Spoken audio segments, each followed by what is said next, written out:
Next up, we would like to present Patrick Binns, who is the Canadian Consul General from the Boston office. So Patrick Binns, please.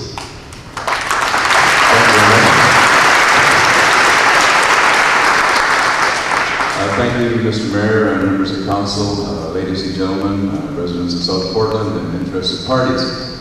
I am delighted to be here and to add information to this discussion about the Alberta oil sands and its relationship to American energy use. We are highly integrated, of course, in terms of energy, and I'll come to that in just a moment. My background is that I'm from Prince Edward Island, own a small farm there, and I was for a time, about 11 years, Premier of Prince Edward Island.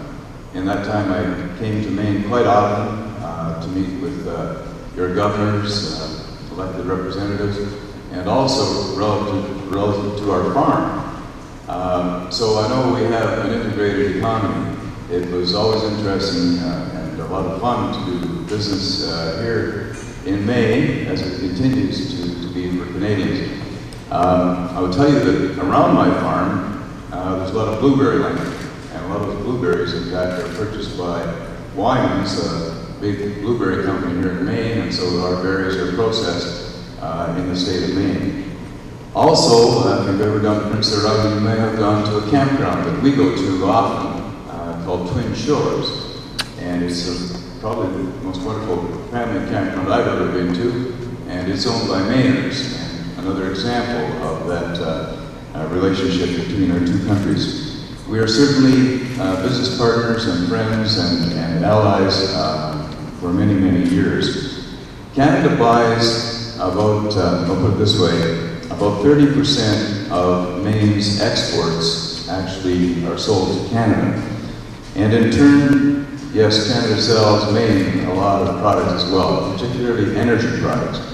In fact, the value of energy products sold to Maine each year is about $560 million. We are very significant suppliers of electricity, of natural gas, and of oil. And much of the renewable energy that is consumed here does come from renewable hydro dams in Canada.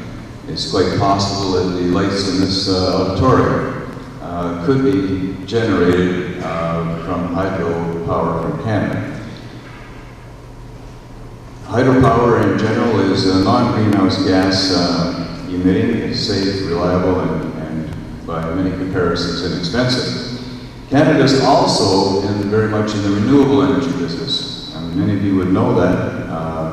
Projects such as the Kiwi Wind Project, which is Maine's largest wind farm, in fact, is owned by a Canadian company. And we continue to develop our renewable energy sources as you do.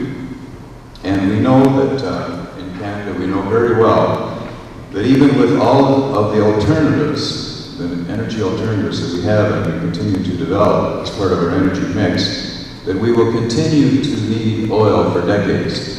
I know I came to this meeting tonight by car, and I see the parking lots are full, and even though we continue to bring hybrids and other forms into the energy equation, we will continue to rely on oil into decades ahead. A reality for all of us is that Canada's oil sands are part of our energy future. Not just mine, but yours as well. In fact, 24% of the United States crude imports come from Canada, and most of that does come from the province of Alberta. The oil sands, part of the reason for this is that the oil sands are the third largest reserve of oil in the world, only after Saudi Arabia and Venezuela. Now, the good news about oil sands development is that, well, it's not that old. In the early days, you know, the question is, how do we get this oil out of the ground? The native people knew the oil was in the oil sands for centuries. In fact, oil will actually flow. It doesn't actually flow from the banks, but you can see the oil coming out of the banks of the Athabasca River, which flows through the middle of the Alberta oil sands. And the native people have used the oil in various ways over time, even to perhaps seal canoes, water intrusion, and that sort of thing. So the oil sands and the environment have coexisted, not suggesting that we want oil and water, but a relationship has been there. Now let me say about technology. Technology continues to change the way the oil sands are developed. Since 1990, for example, greenhouse gas emissions from the oil sands have been reduced by 26%. And in fact, greenhouse gas emissions from the oil sands are now comparable to many heavy crude oil areas. We could use Bakersfield, California as an example of that. Greenhouse gas emissions from the oil sands are roughly comparable to that source. They're also comparable to other heavy oil production, which is imported to the United States from countries, some of which are, I suppose, hostile or certainly not favorable towards America, including Canada. And a lot of that declining production will be replaced by oil from sources such as the Alberta oil sands. Now, the oil sands do account for about 6.9% of Canada's greenhouse gas emissions. We don't deny that it is a greenhouse gas contributor, a significant one. On a global scale, it amounts to 0.1% of global emissions. So it's not the huge emitter of greenhouse gases that some would want to suggest. In fact, if we compare greenhouse gas emissions from the oil sands to emissions from US coal, coal emissions are 40 times greater than the oil sands greenhouse gas emissions. Now, oil sands development is very highly regulated. No company can go in and start to develop an oil sands project without heavy permitting, and not all requests are given, and those that are take years in their development. Performance is reviewed. Every site that's opened up and developed must be fully restored. By that I mean the trees must be replanted, the flora and the fauna is brought back to its hopefully original state.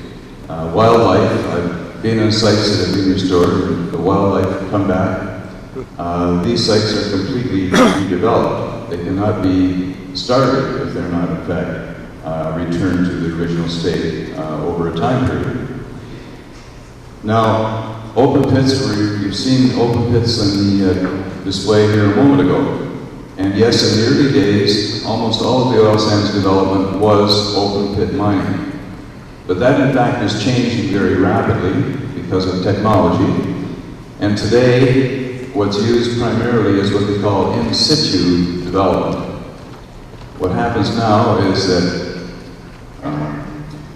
two pipes are basically drilled, or two wells are drilled.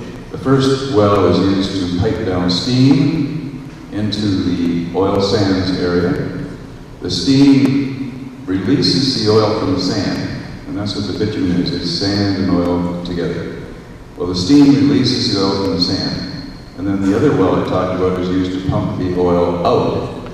And so when that area the oil has been removed, it's very easy to restore. There's no open pit mine. It's easy to put the trees and natural flora and fauna sort of, if you like, back in place.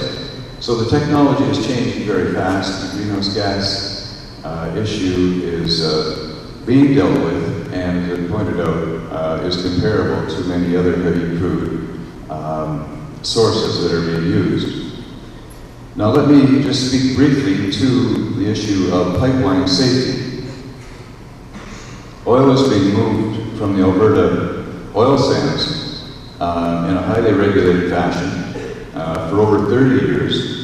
And experience over that 30 years has proven that in fact these pipelines are safe and they are reliable. Not to suggest there's never been an accident. If you look at the history of oil in America, you can find thousands of spills back to the 1800s from oil developments that have taken place. And I'm not going to suggest that there would never be another spill. However, allegations that diluted bitumen are more corrosive than conventional oil have been proven to be false. There was just a study completed by an independent British consulting firm called Penn Integrity that determined that corrosivity is not any greater with oil sands crude than comparable heavy crudes. And of course, oil by its nature is not corrosive. What's corrosive would be water that comes with the oil or sand that would come with the oil. But of course, that is removed before the oil goes through the pipeline. Nobody's interested in transporting sand or water. Now, there's been great debate about the KXL pipeline, which would move oil from the Alberta oil sands to Texas oil refineries. Texas and those refineries in the Gulf of Mexico have a demand for oil, and the oil sands represent an opportunity, and some of that oil comes back into the U.S. for a domestic supply. Well, I want to tell you that every state between Alberta and Texas has had to deal with this KXL pipeline issue. And now every state between Alberta and Texas have given approval to the KXL pipeline. The matter is still before the national government, but each state has individually dealt with the matter and approved the KXL pipeline. A pipeline that obviously moves oil from Alberta to Texas. Now I want to tell you too that Canada is every bit as committed as the United States to reducing greenhouse gas emissions. We've committed to a 17% reduction of greenhouse gas emissions between 2005 and 2020. And we're about halfway there. Much of that coming from reductions of emissions from coal plants, which we're taking offline. So I want to assure you that Canada and Alberta are committed to being environmentally responsible. We will continue to implement new and better technologies. And much of that technology, in fact, is developed right here in the United States. I want to tell you, too, that about 70% of the outside investment in the oil sands actually comes from the United States. There are some 65 companies in New England who are suppliers to the oil sands, some of which would create jobs in this area. So in closing, I think we can be proud of the relationship that we have in the past and at present with Maine. We are your biggest customer, in fact, bigger than your next 7 biggest customers combined. About 29,000 jobs in Maine are related to exports to Canada. About 1 million of us come to visit you in Maine each year as tourists, and many to Portland, obviously. And I think there are about 60 Canadian companies here in the state of Maine employing some 6,300 people. So I'll wrap it up by saying that we are each other's best customers. We're close friends. We are America's strongest ally. We have an energy relationship that is highly integrated, and the Portland-Montreal pipeline is an example of that. This worked very well for some 70 years. So I would just ask you to take all of the facts into consideration. I appreciate your attention and trust that at the end of the day you will make an informed and proper decision. Thank you very much. This is Jeffrey Phillips reporting for Portland Public Access.